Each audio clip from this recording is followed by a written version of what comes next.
പത്തരമാറ്റിലെ പുത്തൻ വിശേഷങ്ങളിലേക്ക് ഏവർക്കും സ്വാഗതം. അങ്ങനെ നമ്മുടെ ദേവയാനിയും ജലജയും ജാനകിയോട് നിന്ന് സംസാരിച്ചുകൊണ്ടിരിക്കുകയാണ്. ദേവയാനി പറയാണ്, എങ്ങനെ വേദനിപ്പിച്ചെന്നാണ് പറയുന്നത്? നമ്മുടെ അമ്മ അനാമികയെ എങ്ങനെ വേദനിപ്പിച്ചെന്നാണ് പറയുന്നത്? ഇത്രയും സ്നേഹത്തോടെയല്ലേ അനാമികയുടെ സംസാരിക്കുകയും ഇടപഴകിക്കൊണ്ടിരുന്നത്. എന്നിട്ട് അവളാണെങ്കിൽ അമ്മയ്ക്കെതിരെയും കേസ് കൊടുത്തിരിക്കുന്നു. അപ്പോൾ ജലജ പറയാണ്, ഏട്ടത്തി, ഇതൊക്കെ അവരുടെ ഒരു തന്ത്രമാണ്. ഇപ്പോഴത്തെ പെണ്ണുങ്ങളുടെ ഒരു തന്ത്രമാണ് ഇങ്ങനെ വീട്ടിലെല്ലാവരും റെസ്പെക്റ്റ് ചെയ്യുന്ന ഒരു മൂത്ത കാരണവന്മാരുണ്ടെങ്കിൽ അവർക്കെതിരെ കേസ് കൊടുക്കുക. അപ്പം എല്ലാവരും ആ വീട്ടിലുള്ള എല്ലാവരും വേദനിക്കുകയും അവർക്ക് കോടതിയിൽ വിജയിക്കാനും കഴിയും. അപ്പോൾ ദേവയാനി പറയാണ്, നീയൊക്കെ എന്തിനാണ് അവൾക്ക് ഇപ്പോഴും സപ്പോർട്ട് ചെയ്ത് കൊടുക്കുന്നുണ്ട്? അപ്പോൾ ജാനകി പറയാണ്, സപ്പോർട്ട് ചെയ്യുകയല്ല, അനാമികയും അനിയും തമ്മിലുള്ള വിവാഹം കഴിഞ്ഞിട്ട് അനി ഇതുവരെ അനാമികയോട് സ്നേഹത്തോടെ പെരുമാറിയൊന്നും ഞാൻ കണ്ടിട്ടില്ല. ഇതെല്ലാം കാരണം ആ നന്ദുവാണെന്നും നമ്മുടെ ജാനകി പറയാണ്. അപ്പോൾ ജലജ പറയുകയാണ്, എന്നിട്ട് അവളാണെങ്കിൽ ഇപ്പം നമ്മുടെ സിയെയും കെട്ടി സന്തോഷത്തോടെ ജീവിക്കാൻ പോകുന്നത്. നമ്മുടെ അനിയുടെ ജീവിതമാണ് നശിക്കാൻ പോകുന്നത്. അപ്പോൾ ദേവയാനി പറയാണ്, അനാമികയെ പോലെയുള്ള ഒരു പെൺകുട്ടിയുടെ കൂടെ ജീവിക്കുക എന്ന് വെച്ച് കഴിഞ്ഞാൽ വളരെ കഷ്ടമാണ്. അത് നമ്മുടെ വീട്ടിലല്ല, എവിടെയാണെങ്കിലും അനാമികയ്ക്ക് ജീവിക്കാൻ കഴിയില്ലെന്ന് നമ്മുടെ ദേവയാനി പറയാണ്. അപ്പം ജാനകി പറയുകയാണ്, നമ്മുടെ നവ്യയും നയനയൊക്കെ ഏട്ടത്തെ സപ്പോർട്ട് ചെയ്യുന്നു. പക്ഷെ നവ്യയാണെങ്കിൽ വിവാഹത്തിന് മുമ്പേ ഗർഭിണിയാണെന്നും പറഞ്ഞ് നമ്മൾ വിവാഹം നടത്തി തലയണയും വെച്ച് കെട്ടിയാണ് നമ്മളെ പറ്റിച്ചത്. വിവാഹശേഷം 7-ാം മാസത്തിന് വീട്ടിൽ പോയപ്പോഴും നമ്മൾ അറിഞ്ഞില്ല. അതിനുശേഷമാണ് നമ്മൾ അറിഞ്ഞത്. അന്നൊക്കെ എല്ലാവർക്കും അവളോട് പൊറുക്കാനായിട്ടുള്ള മനസ്സുണ്ട്. എന്നിട്ട് ഇപ്പോൾ അനാമികയോട് മാത്രം പൊറുക്കാൻ ആർക്കും മനസ്സില്ല. അന്നേരം ദേവയാനി പറയുക, പക്ഷേ അവൾക്ക് ആരെയും കൊല്ലണമെന്നുള്ള മനസ്സില്ല, നവ്യയ്ക്ക് ആരെയും കൊല്ലണമെന്നുള്ള മനസ്സില്ല. അവളുടെ തെറ്റ് മനസ്സിലാക്കിയപ്പോൾ അവൾ തിരുത്താനുള്ള മനസ്സും കാണിച്ച്, അങ്ങനെ അവൾ തിരുത്തുന്നുമുണ്ടെന്ന് നമ്മുടെ ദേവയാനി നവ്യയെക്കുറിച്ച് പറയുകയാണ്.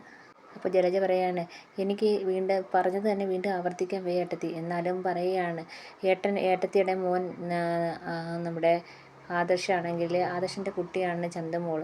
ഇപ്പോൾ ചന്തമോൾ ഇവിടെ ഇല്ലെങ്കിൽ അമ്മയടുത്ത് പോയിക്കണം, അവൾ തിരിച്ചു വരും. അത് വലിയൊരു തെറ്റാണിട്ട് പോലും അഭയോട് ആരും ചോദിക്കുന്നുമില്ല, അഭയെ കുറ്റപ്പെടുത്തുന്നുമില്ല. അതെന്താ അങ്ങനെ? പക്ഷേ അനാമിക ഒരു കുറ്റം ചെയ്തപ്പോൾ എല്ലാവരും അതിനെ കുറ്റപ്പെടുത്തുന്നുണ്ട്. എന്താ, നിങ്ങൾക്കൊക്കെ ഇഷ്ടമുള്ളവർക്ക് തെറ്റ് ചെയ്താൽ അതൊരു കുറ്റമല്ലേ? ബാക്കിയുള്ളവർ എന്തെങ്കിലും ചെയ്താൽ അതൊരു കുറ്റമാണോ എന്ന് ജലജ ചോദിക്കുകയാണ്. അപ്പം ദേവയാനി പറയാണ്, ആദർശ് നയനെ ഇല്ലായിരുന്നെങ്കിൽ നിൻ്റെ മകൻ നേരത്തെ ഇവിടുന്ന് പുറത്തായേനെന്ന് പറയുകയാണ്. അതുപോലെ തന്നെ ജാനകി, നിൻ്റെ നാവ് എൻ്റെ നേരെ ഇങ്ങനെ പൊങ്ങില്ലായിരുന്നെന്നും പറയുകയാണ്. ആദർശിനെയും നയനെയും ആരും അളക്കണ്ട. ഇന്നത്തെ കാലത്ത് ഒരു കുടുംബം ശിഥിലമാകാൻ വേണ്ടി എന്തെങ്കിലും ഒരു പ്രശ്നം ഉണ്ടായാൽ ആ പ്രശ്നം വീർപ്പിച്ച് ആ കുടുംബം ശിഥിലയാക്കുകയാണ് സാധാരണ ആൺപിള്ളേരും പെൺപിള്ളേരും ചെയ്യുന്നത്. പക്ഷേ ആ ഒരു ഗണത്തിൽ നമ്മുടെ ആദർശിനെയും നയനെയും കൂട്ടാൻ പറ്റത്തില്ലെന്ന് ദേവയാനി പറയുകയാണ്. അതെന്താണ് കാരണമെന്ന് ഇപ്പോൾ എനിക്ക് പറയാൻ പറ്റത്തില്ല. അങ്ങനെ പറയാതിരിക്കുന്നത് നിൻ്റെ മരുമകളുടെ എന്ന് വെച്ച് കഴിഞ്ഞാൽ നമ്മുടെ നവ്യയുടെ ജീവിതം തകരാതിരിക്കാൻ ആണ് ഞാൻ പറയാതിരിക്കുന്നത്. അവളെ ഓർത്ത് മാത്രമാണ് പറയാതിരിക്കുന്നത്. നിൻ്റെ മകനെപ്പോലെ ഒരു അസുരനെ കാണില്ലെന്നും പറഞ്ഞ് ദേവയാനി അവിടുന്ന് പോവുകയാണ്. അപ്പം ഉടനെ ജലജ പറയുന്നു, ഓരോന്ന് പറയുമ്പോൾ അവിടെ ഇവിടെയും സംസാരിച്ച് പോയാൽ മതിയല്ലോ, ഒന്നും വ്യക്തമാക്കി പറയാതിരുന്നാൽ മതിയല്ലോ. ഇത് ഒന്നും കേട്ടിട്ട് നമുക്ക് അനാമികയെ ഒറ്റപ്പെടുത്തേണ്ട ഏട്ടത്തിയെന്നും പറഞ്ഞ് ജലജ ജാനകിയോട് പറഞ്ഞുകൊണ്ട് അങ്ങ് പോവുകയാണ്. ജാനകി ഇതെല്ലാം കേട്ട് ഇങ്ങനെ ആലോചിച്ചുകൊണ്ട് നിൽക്കുന്നതാണ് കാണിക്കുന്നത്. പിന്നെ കാണിക്കുന്നത് നമ്മുടെ അനാമികയും വേണുവും വക്കീലിൻ്റെ അടുത്ത് എത്തുകയാണ്. അപ്പം വക്കീൽ ഓരോരോ കാര്യങ്ങളും അനാമികയ്ക്ക് പറഞ്ഞു കൊടുക്കുകയാണ്. അവിടെ കോടതി ചെല്ലുമ്പം തൻ്റെ ദുർവിധി പറഞ്ഞ് അങ്ങ് കരഞ്ഞ് മെഴുകണമെന്ന് നമ്മുടെ വക്കീൽ പറഞ്ഞു കൊടുക്കുകയാണ്. അതുപോലെ തന്നെ ഞാൻ തന്ന വക്കീൽ നോട്ടീസിലുള്ള കാര്യങ്ങളെല്ലാം നല്ലവണ്ണം കാണാതെ പഠിച്ച് പറയണം എന്നാണ് അനാമികയോട് നമ്മുടെ വക്കീൽ പറഞ്ഞു കൊടുക്കുന്നത്. അപ്പോൾ അനാമിക, അതൊക്കെ ഞാൻ ഏറ്റു സാറേ എന്ന് പറയും. അതേപോലെ തന്നെ കോടതിക്ക് തോന്നുന്നെന്നും അനന്തപുരിയിലെ പയ്യൻ മഹാവഷളാണെന്നും അവൻ കൊള്ളാത്ത പയ്യനാണെന്നും കോടതിക്ക് തോന്നണം. ആ ഒരു വിധത്തിൽ നമ്മൾ കൊണ്ടുപോയി എത്തിക്കണമെന്ന് നമ്മുടെ വക്കീൽ പറഞ്ഞു കൊടുക്കുകയാണ്. പിന്നെ വേണുവിനോട് പറയുകയാണ്, നമുക്ക് ഇതിൻ്റെ ശേഷം നല്ലൊരു എമൗണ്ട് തന്നെ കിട്ടും. അപ്പോൾ അതിലൂടെ തൻ്റെ കടവും വീട്ടി തൻ്റെ മകളെ നല്ലൊരു കല്യാണാലോചന വരികയും 2ാം വിവാഹം നടത്തി കൊടുക്കുകയും ചെയ്യാം. എനിക്ക് ഇതുകൊണ്ടൊരു ഗുണമുണ്ടെന്ന് വക്കീൽ പറയുകയാണ്. നമ്മുടെ വേണു പറയുകയാണ്, എനിക്ക് ആ കളവൻ്റെ കാര്യത്തിൽ ഭയമുണ്ട്. അയാളാണെങ്കിൽ എന്ത് പരിപാടിയും കാണിക്കും. അന്ന് തന്നെ സംസാരം കേട്ടിട്ട് അയാളുടെ കൊച്ചുമോൻ ജയിലിൽ പോയാലും പ്രശ്നമില്ല എന്നുള്ള രീതിയിലാണ് അയാളുടെ സംസാരം. അപ്പോൾ വക്കീൽ പറയുകയാണ്, അതുകൊണ്ടല്ലേ അയാളുടെ വീട്ടിലുള്ള എല്ലാവരെയും പ്രതി ചേർത്ത് നമ്മൾ കേസുണ്ടാക്കിയത്. അവിടെ ചെന്ന് കിടന്ന് അനുഭവിക്കട്ടെ എന്ന് വക്കീൽ പറയുകയാണ്.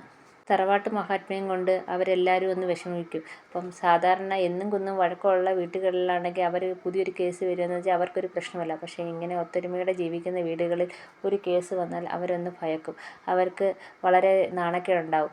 അപ്പോൾ ഉണ്ടാവുന്ന പ്രശ്നങ്ങൾ നാട്ടുകാരെല്ലാം അറിഞ്ഞിട്ടായിരിക്കും ആ വീട്ടിലെ മൂത്ത കാരണവരറിയുന്നത്. അത് തന്നെ അവർക്ക് വലിയൊരു നാണക്കേടും വിഷമവുമായിരിക്കും. എന്നിട്ട് പറയണം, ഇവിടുത്തെ മുത്തശ്ശനാണെങ്കിൽ അങ്ങേർക്ക് സുഖമില്ലാതെയൊക്കെ എന്നല്ല. അപ്പം ഞാൻ വിചാരിച്ചു അങ്ങേർക്ക് അതിൻ്റേതായ ക്ഷീണമുണ്ടെന്ന്. പക്ഷേ അങ്ങേരെ കണ്ടിട്ട് അങ്ങനെയൊന്നും തോന്നുന്നില്ല. അപ്പോൾ ഉടനെ അനാമിക പറയാണ്, മുത്തച്ഛൻ്റെ അസുഖമൊക്കെ മാറിയിട്ടുണ്ട്, ഇപ്പോൾ ഒരു കുഴപ്പമില്ല സാറേ എന്ന് പറയുകയാണ്. കോടതിയിൽ വരുമ്പോൾ മൂർത്തി ഞാൻ വറുത്ത് കോരുമെന്ന് വക്കീൽ പറയുകയാണ്. എന്നിട്ട് പറയാണ്, വേണു അന്നത്തെ അടി കൊണ്ടതിൻ്റെ വിഷമം വിധി വരുമ്പോൾ തനിക്കങ്ങ് മാറുവിടും. അപ്പം നമുക്ക് നഷ്ടപരിഹാരം കൊടുക്കുമ്പോൾ നമുക്ക് തരുമ്പോൾ തിരിച്ച് വേണമെങ്കിൽ തനിക്ക് കിട്ടിയ നഷ്ടപരിഹാരമോടെ കൊടുക്കാം. തനിക്ക് കിട്ടിയ അടി അന്ന് തിരിച്ച് വേണമെങ്കിൽ കൊടുക്കാം. അപ്പോൾ വേണു പറയാന്നു, അതിനൊന്നും അത്രയ്ക്കങ്ങ് താഴ്ന്നു തരുമെന്ന് നമുക്ക് അത്രയ്ക്കങ്ങ് താഴ്ന്നു തരുവാണെന്നും തോന്നുന്നില്ല സാറേ എന്ന് നമ്മുടെ വേണു പറയുകയാണ്. എന്നിട്ട് വക്കീൽ പറയുകയാണ്, നമുക്ക് ഒരാളെ കൊല്ലാം എന്നൊക്കെ പറയാം, പക്ഷേ കാര്യത്തോട് അടുക്കുമ്പം അത്ര സുഖമുള്ള കാര്യമല്ല. ജയിലിൽ ചെന്ന് കിടക്കുക എന്ന് വെച്ചാൽ അത്ര നല്ല ഒരു കാര്യമല്ലെന്ന് നമ്മുടെ വക്കീൽ പറയുകയാണ്.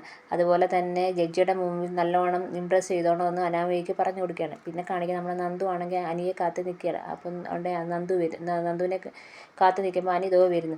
അനി വന്നോടനെ നന്ദു പറയാണ്, ഇങ്ങനെ എപ്പോഴും കഴിയുന്നത് അത്ര ശരിയുള്ള കാര്യമല്ല, അത് വലിയ പ്രശ്നമാവും അനി എന്ന് പറയുകയാണ്. അപ്പം അനി പറയുകയാണ്, ഇങ്ങനെയെങ്കിലും കണ്ട് നിൻ്റെ കല്യാണം മുടങ്ങുന്നെങ്കിൽ അങ്ങ് മുടങ്ങട്ടെ, അത്രയും നല്ല കാര്യം എന്ന് പറയുന്നത്. അപ്പം നന്ദു പറയുന്നത്, അതൊന്നും മുടങ്ങുമെന്ന് തോന്നുന്നില്ല. പക്ഷേ എൻ്റെ അച്ഛനാണെങ്കിൽ എന്ത് കാര്യം ഉണ്ടെങ്കിലും മക്കളുടെ സൈഡിൽ നിൽക്കുന്നതാണ്, അമ്മയെപ്പോലെ അല്ല. പക്ഷേ ഈ കാര്യത്തിൽ അച്ഛൻ്റെ നിലപാട് മാറ്റമാണെന്ന് അനി നന്ദുവിനോട് പറയണം. അല്ല, നന്ദു അനിയോട് പറയുകയാണ്. അപ്പോൾ അനി പറയാണ്, അത് നമുക്ക് കുറ്റം പറയാൻ പറ്റത്തില്ല, അദ്ദേഹത്തിൻ്റെ അനുഭവം കൊണ്ടാണ് അദ്ദേഹം ഇങ്ങനെ മാറി ചിന്തിക്കുന്നതെന്ന് അനി പറയുകയാണ്. നന്ദു പറയാണ്, നീ എന്തിനാ എന്നെ കാണണമെന്ന് പറയുന്നത്? അപ്പോൾ അനി പറയാണ്, ആ അനാമിക ഉണ്ടല്ലോ എല്ലാവരെയും കോടതി കയറ്റാൻ തീരുമാനിച്ചിരിക്കുന്നു. എൻ്റെ പാവം പിടിച്ച മുത്തശ്ശി വരെ അവൾ കോടതി കയറ്റണമെന്ന് പറഞ്ഞുകൊണ്ടിരിക്കുകയാണ്. മുത്തശ്ശിക്കെതിരെ വരെ കേസ് കൊടുത്തിരിക്കുകയാണ്. ഇത് കേട്ട നന്ദു പറയാണ്, എല്ലാത്തിനെയും പൊക്കിയെടുത്തങ്ങും സ്റ്റേഷനിൽ ഇട്ടാലോ എന്ത് പറയുന്നത്? അപ്പം അനി പറയാണ്, അതുകൊണ്ടൊന്നും ഈ പ്രശ്നത്തിന് പരിഹാരമാകത്തില്ല, എന്ത് വേണമെന്നറിയാം, എനിക്കറിയാം. അപ്പം എന്നിട്ട് പറയണം, നന്ദനോട് പറയാണ്, ബൈക്കിൽ കയറി നമുക്ക് ഓരോരുത്തരെ പോവാം. അപ്പം നന്ദു പറയുന്നത്, അത് വേണോ? ആരെങ്കിലും കണ്ട? അപ്പം ആരെങ്കിലും കണ്ട അങ്ങനെ നിൻ്റെ കല്യാണം അല്ലെങ്കിൽ മുടങ്ങുന്നെങ്കിൽ അങ്ങ് മുടങ്ങട്ടെ. അപ്പം നന്ദു ചോദിക്കുകയാണ്, നീ രണ്ടും കൽപ്പിച്ചാണോ എന്ന് ചോദിക്കുന്നത്. അങ്ങനെ അവർ രണ്ടുപേരും കൂടെ ബൈക്കിൽ കയറി പോവുകയാണ്. അപ്പം ബൈക്കിൽ നിൽക്കുന്നപ്പോൾ അനി പറയുകയാണ്, ഹെൽമെറ്റ് നല്ലോണം ഇട്ടോ, നിന്നെ കെട്ടുന്ന CI കണ്ടാലും കുഴപ്പമില്ല, മറ്റുള്ളവരാരും കാണണ്ടെന്ന് പറയുകയാണ്. അങ്ങനെ നമ്മുടെ നന്ദുവും അഭിയും കൂടെ ബൈക്കിൽ പോകുമ്പോൾ വരുന്നു അനാമികയും വേണും കൂടെ കാറിൽ കയറാനായിട്ട് വരുന്നത്. അപ്പോൾ ഇവരെ അനാമിക കണ്ടപ്പോഴേ അനാമികയെ ഭയങ്കര ദേഷ്യം. ഇവരെ മുമ്പിൽ കൊണ്ടുവന്ന് ബൈക്കങ്ങ് നിർത്തിയാൽ. എന്നിട്ട് അവർ രണ്ടുപേരും കൂടെ ഇറങ്ങി വന്നിട്ട് ചോദിക്കുകയാണ്, നിന്നെ കാണാനാണ് ഞങ്ങൾ അങ്ങോട്ട് വന്നത്, ഞങ്ങളുടെ കൂടെ ഒരുമിച്ച് നടക്കുന്നില്ലേ നിനക്ക് പ്രശ്നം? എന്നാൽ നിൻ്റെ വീട്ടിൽ വന്ന് തന്നെ ഞങ്ങൾ നിന്നെ കാണാമെന്നും പറഞ്ഞ് വന്നേ. അപ്പം വന്ന് മുന്നിൽ നിൽക്കുന്നത് എന്ന് പറയുകയാണ്. ഇത് പറയാണ്, ഈ കാഴ്ച നീ കാണുമ്പോഴല്ലേ നിനക്ക് ഭയങ്കര പ്രശ്നം, അപ്പോഴല്ലേ നീ എല്ലാവരെയും വിളിച്ചറിയിക്കുന്നത്, ഇതും കൂടെ വിളിച്ച് അറിയിക്കും, ഇതും കൂടെ ചേർത്തൊരു കേസ് കൊടുക്കുക. എന്നിട്ട് വേണുവിനോട് പറയാണ്, താനല്ലോട് ഇവളെ വളർത്തി ഇത്രയും പാഴ്ജന്മമാക്കി മാറ്റിയത്, ഇതും കൂടെ ചേർത്ത് കേസ് കൊടുക്കാൻ നന്ദു പറയുകയാണ്. നന്ദു പറയാണ്, തനിക്കെതിരെ ഒത്തിരി പേര് കേസ് തരാൻ വേണ്ടി നിൽക്കുകയാണ്, താൻ ഒരുപാട് പേരുടെ കയ്യിൽ നിന്ന് കാശ് വാങ്ങിച്ചിട്ടുണ്ട്, അവരൊക്കെ കേസ് തരാൻ നിൽക്കുകയാണ്, എപ്പോഴാണ് തൻ്റെ വീട്ടിലോട്ട് ഞാൻ വരുന്നതെന്ന് അറിയത്തില്ല. അപ്പോൾ അനാമി പറയാണ്, ഇനി എന്ത് പ്രശ്നമുണ്ടായാലും ഞാൻ ഈ കേസിൽ ഉറച്ചു തന്നെ നിൽക്കും, എല്ലാവരെയും കോടതി കയറ്റുമെന്ന് അനാമിക പറയാണ്.